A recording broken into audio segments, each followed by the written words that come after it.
daripada Allah Subhanahu wa taala. Wa huwa a'la minas sabri darajatan.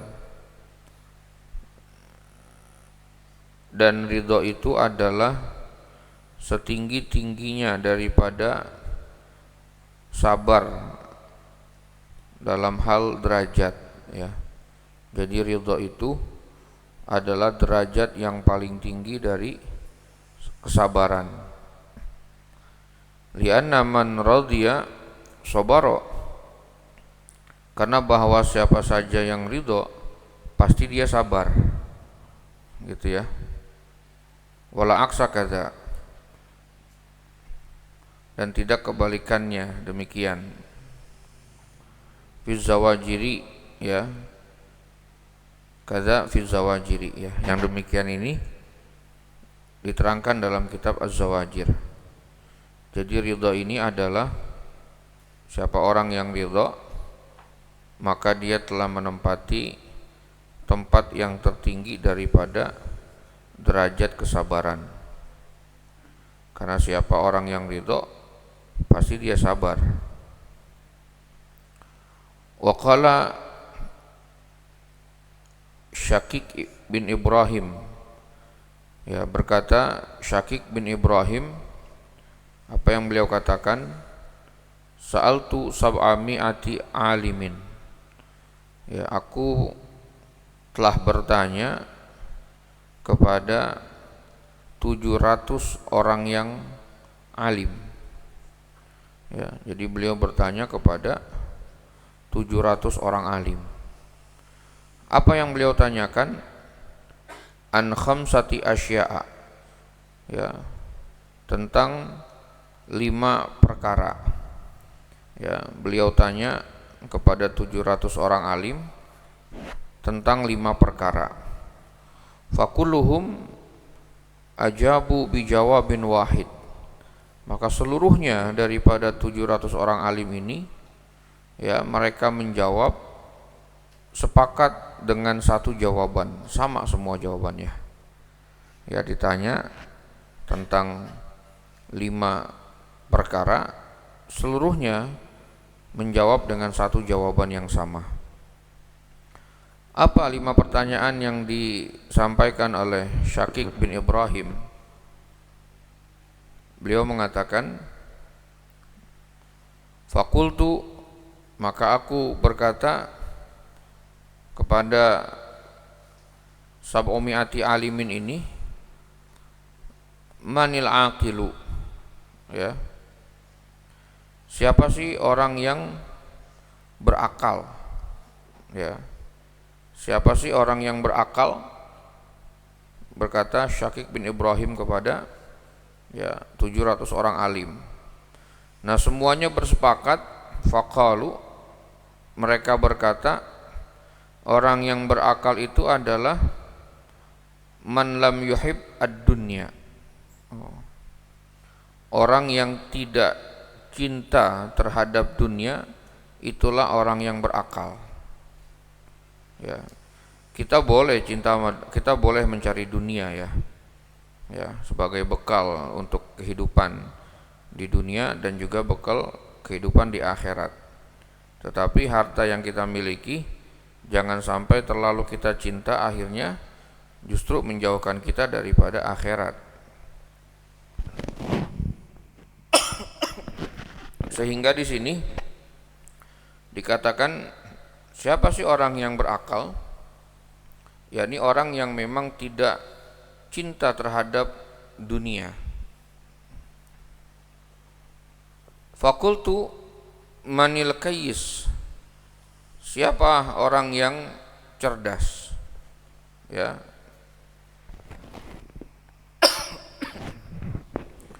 Beliau berkata, fakultu, aku berkata, manil kayyisu, siapa sih orang yang disebut dengan orang yang cerdas?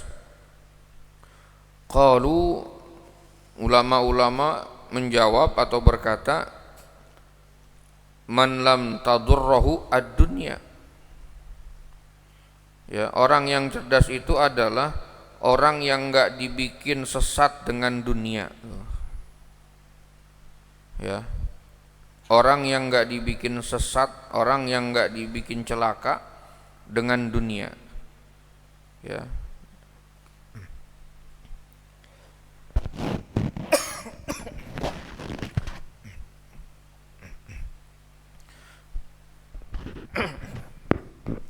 kita boleh mencari dunia, ya bahkan menjadi wajib sebagai memenuhi kebutuhan kita gitu ya. Tapi jangan sampai dunia yang kita cari itu menjadikan kita sesat gitu, atau menjadikan kita ini kena daruratnya.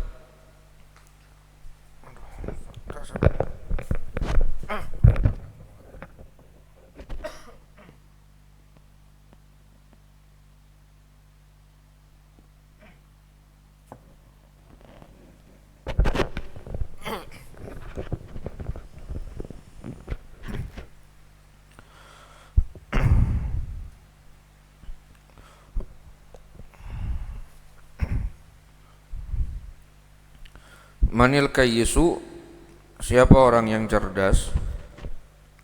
Qalu, ulama tadi ya, para alim ulama mengatakan orang yang cerdas itu adalah orang yang memang tidak dibikin sesat oleh dunia. Fakultu manil ganiyu, siapa orang yang kaya?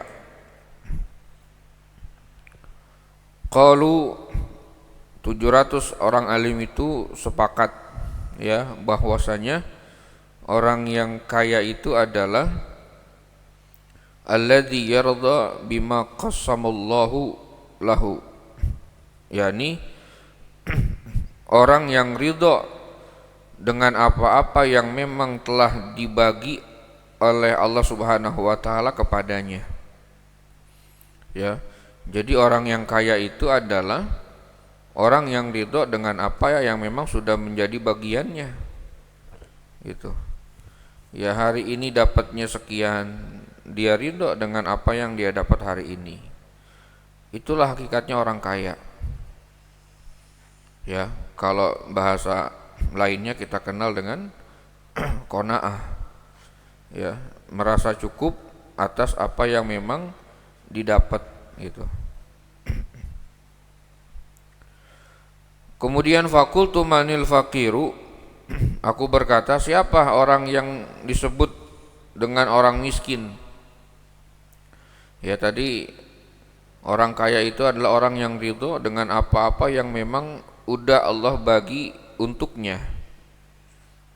Kemudian fakultu manil fakiru, siapa orang yang miskin itu? Qalu, ya 700 alim ini mereka bersepakat bahwa alladzi qalbuhu ma'a talabid dunya, yakni yang disebut dengan orang miskin, orang fakir adalah orang yang memang hatinya selalu menuntut kepada dunia.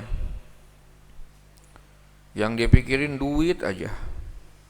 Ya, yang dia pikirin dunia saja. Ya, yang dia pikirkan pangkat kedudukan saja. Ya, yang dia pikirkan hanya pandangan orang saja. Ya, yang hatinya selalu ya menuntut akan dunia. Ya. Fakultu manil bakhilu, aku berkata, siapa orang yang pelit? Ya. Qalu, maka semua bersepakat bahwa orang yang pelit adalah alladzi yamna'u haqqallahi ta'ala min malih, yakni orang yang mencegah akan hak Allah Subhanahu wa taala dari harta yang ia miliki gitu. Allah udah kasih dia harta, tapi dia enggak keluarkan harta itu kepada jalan kebaikan. Dia cegah akan hak Allah. Allah udah ngasih dia rezeki, ya, maka kewajiban dia adalah misalnya membayar zakat. Tapi dia enggak bayarkan zakat itu, maka dia mencegah akan hak Allah Subhanahu wa taala daripada hartanya. Ya. Itu hakikat orang yang bakhil. Ya, jadi orang yang bakhil di sini orang yang memang nggak mau hartanya digunakan untuk ibadah, maunya untuk foya-foya saja, gitu ya. Nauzubillah. Biasanya kalau begitu tuh ya didapatnya juga dengan cara yang haram, ya, karena al halal yaudu ilal halal tuh. Uang yang dicari dengan cara yang halal akan kembali juga kepada sesuatu yang halal. Ya, al haram yaudu ilal haram. Mencari uang dengan cara yang haram ya habisnya juga ke jalan yang haram. Sehingga harta yang dia cari dengan cara haram itu nggak mau dipakai ibadah. Ya, nauzubillah, ya. Nah, itulah hakikat daripada orang yang bakhil. Wa yuqalu, dan dikatakan sakhatallahu ta'ala 'alal abdi fi salasati asya'a, bahwa Allah Subhanahu wa taala murka, ya, kepada seorang hamba di dalam 3 perkara. Ya, Allah Subhanahu wa taala murka pada seorang hamba di dalam 3 perkara. Ahaduha, yang pertama, yuqassiru fima amarallahu ta'ala.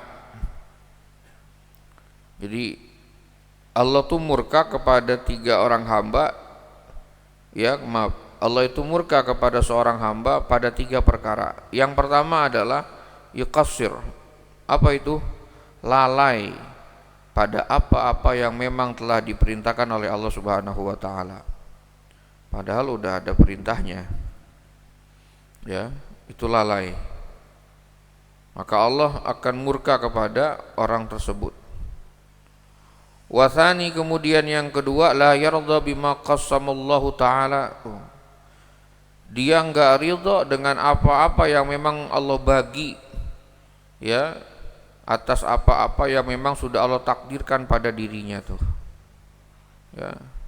Dia enggak ridha dengan apa-apa yang memang Allah bagi pada dirinya. Artinya dia enggak ridha dengan bagian yang memang Allah udah takdirkan pada dirinya. Macam-macam itu. Ya,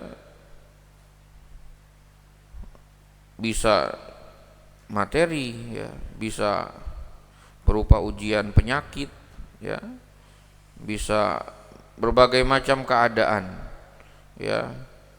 Ketidakridhoan dia dengan apa-apa yang sudah Allah bagikan pada dirinya, maka itu menjadi murkanya Allah bagi dirinya tuh. Wasalithu, ya, yang ketiga itu yang Allah murka kepada seorang hamba pada perkara yang ketiga adalah ayatluba syai'an lam yajidhu fayaskhatu ala rabbih. Itu ya. Nah, ini kadang kita suka begini nih, termasuk saya nih. Yang ketiga adalah dia menuntut akan sesuatu tetapi dia tidak mendapati sesuatu yang dia tuntut tadi. Artinya dia menginginkan atas sesuatu tapi dia enggak dapetin apa yang dia inginin, fayaskhatu ala rabbih, lalu dia marah sama Tuhannya. Ya, artinya apa? Ngeluh, ngenggerutu, ya, menyalahkan Allah. Tuh. Kadang kita enggak sengaja, ya, bertindak seperti ini. Apa yang kita inginin, apa yang kita hajatin itu enggak kesampaian sama kita. Sampai-sampai di hati kita ngomong gitu ya. Ya, Allah enggak adil gitu ya. Kok bisa enggak dapat padahal saya udah ikhtiar. Itu namanya ente marah sama Allah itu.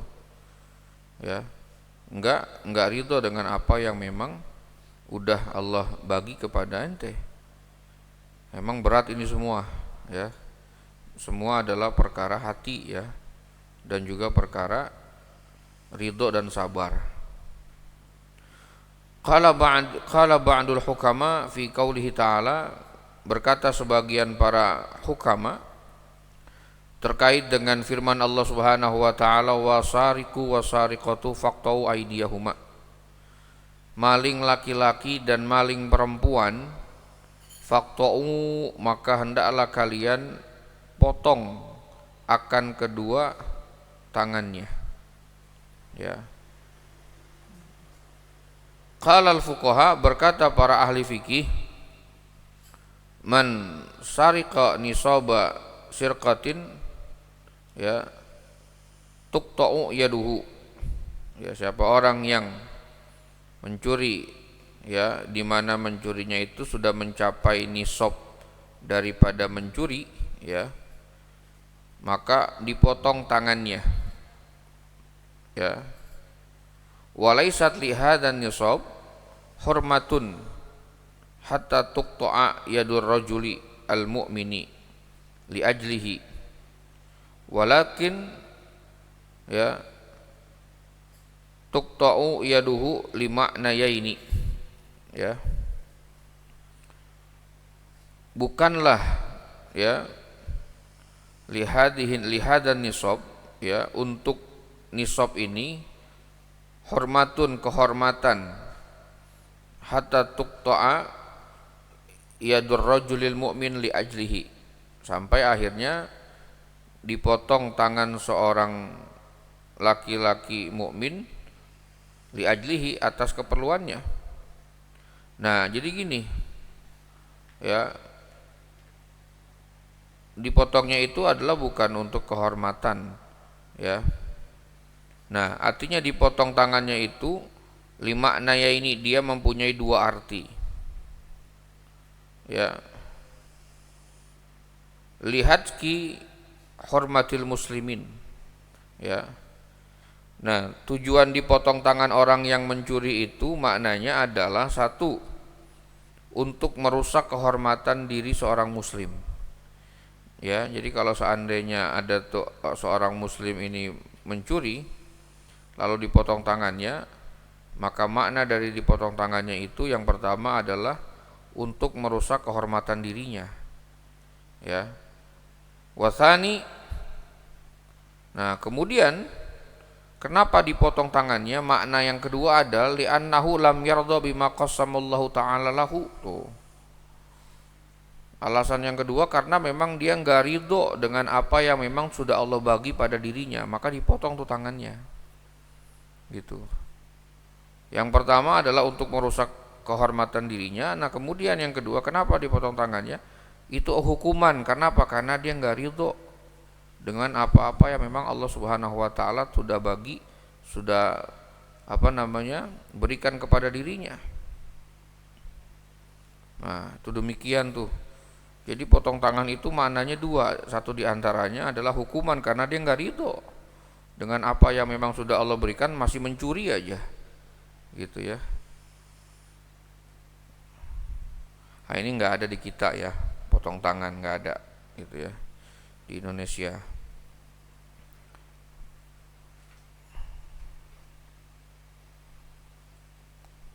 Wa malun ila mali ghairihi fa amarallahu ta'ala bi an tuqta'a yaduhu nakalan ay jazaan bima kasaba liyakuna ibratan li ghairihi. Nah, itu ya, artinya dipotong tangannya itu adalah sebagai bentuk balasan dengan apa-apa yang dia perbuat, agar itu menjadi ibrah, pelajaran bagi yang lain. Likayarda bima qasamallahu ta'ala lahu, ya, agar dia itu ridho dengan apa-apa yang memang sudah Allah bagi atas dirinya. Gitu ya. Jadi kalau hukum Islam itu pasti ada hikmahnya. Ada yang disebut dengan hikmatu tasyri', ya, hikmah di balik penetapan sebuah syariat. Ya, ketika tangannya dipotong bukan hanya tadi untuk merusak kehormatan dirinya ya. Artinya biar ada efek jera sehingga orang yang lain itu enggak berbuat seperti dirinya. Ya, dan sebagai pelajaran juga bahwa kita tuh harus ridho dengan apa yang Allah berikan, jangan sampai mencuri. Gitu. Sehingga dipotong tangannya itu bagian daripada ya pelajaran agar dia harus bersikap ridho dengan apa-apa yang memang Allah bagi pada dirinya. Fa innar ridha bima qassamallahu ta'ala lahu min akhlaqil anbiya wassalihin. Karena bahwasanya ridha dengan apa-apa yang sudah Allah bagi ya Allah tetapkan ya pada dirinya, itu merupakan bagian daripada akhlak para nabi dan orang-orang soleh. Kada fitan bihil ghafilin. Yang demikian itu ya dijelaskan dalam kitab Tanbihul Ghafilin. Wa tawakkulu alaihi, dan yang berikutnya adalah bersikap tawakal. Apa itu tawakal? Al-i'timadu 'ala Allah Ta'ala la 'ala ma siwah. Ya. Tawakal itu adalah bersandar hanya kepada Allah, tidak kepada selain Allah Subhanahu wa taala. Itu namanya tawakal. Ya. Bersandar kepada Allah. Contoh kayak gini, misal Anda nggak punya uang gitu. Lalu kerja juga penghasilan nggak cukup, mepet banget, bener-bener mepet, misalnya mengharuskan Anda harus minjem uang ke teman atau seseorang gitu ya. Nah, sebelum Anda minjam uang kepada teman, Anda munajat dulu kepada Allah. Ya Allah ya Rob, saya nih mepet banget nih, ada butuh banget uang untuk keperluan ya, entah bayar kontrakan ataupun lain lah. Nah, Anda mintanya dulu kepada Allah, ya Allah saya pengen minjem uang nih sama si fulan, tolong dong gerakin hatinya, nanti sekiranya memang dia ada rezeki dia bisa minjemin ke saya. Nah setelah itu Anda berdoa dan tawakal tuh, lalu besok pagi ente samperin tuh orang gitu ya. Artinya bahwa Anda ini i'timadnya ke Allah dulu ya, i'timadnya ke Allah dulu, bukan ke orang itu gitu ya.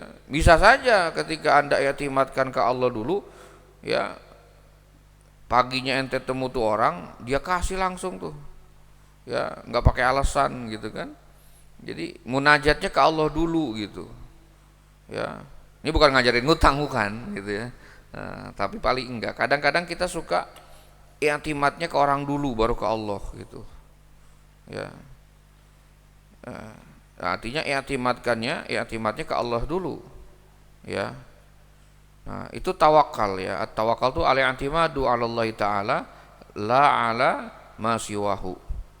Tidak kepada orang selain daripada Allah. Ya.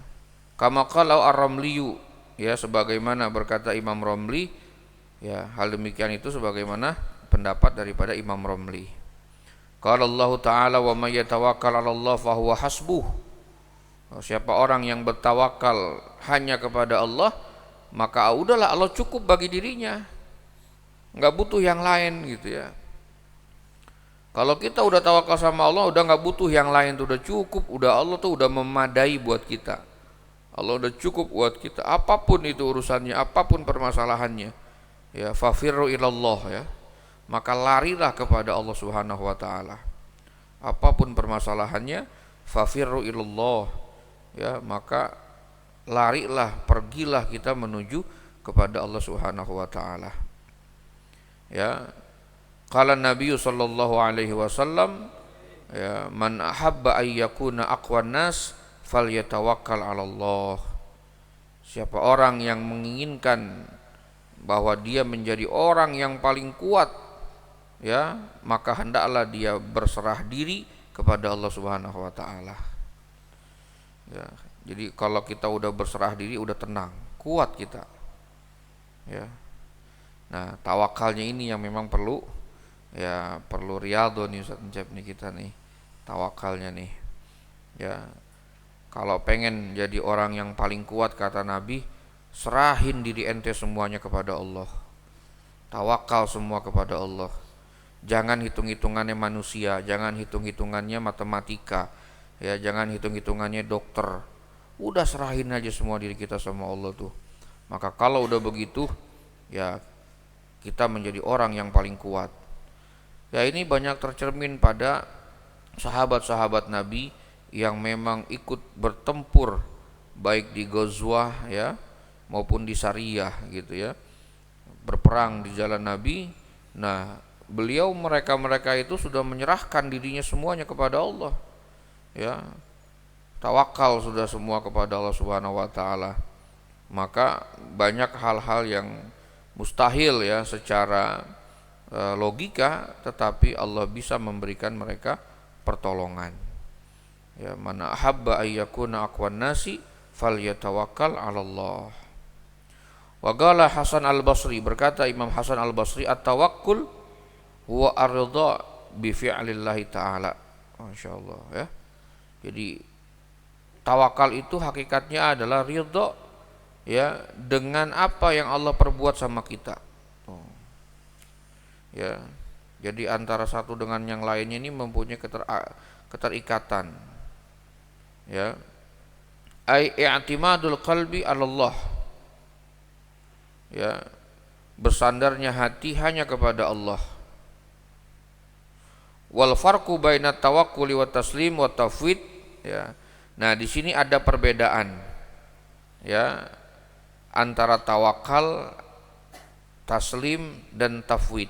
Nah, ya perlu kita bedakan nih. Tawakal ya berserah diri, taslim itu menerima, tafwid menyerahkan. Ya. Anna tawakkula antaskuna ila wa'dillahi. Tawakal itu adalah sikap merasa tenang dengan janji Allah. Tuh. Itu namanya tawakal tuh. Udah, kenapa? Karena udah yakin dengan janjinya Allah. Faman yatawakkal fahuwa hasbuh. Siapa orang yang bertawakal, maka udah Allah cukup bagi dirinya. Allah yang memenuhi semuanya nanti. Ya, sehingga dia merasa tenang tuh. Jadi at-tawakal itu adalah sifat tenang di dalam diri ya kepada janji Allah Subhanahu wa taala.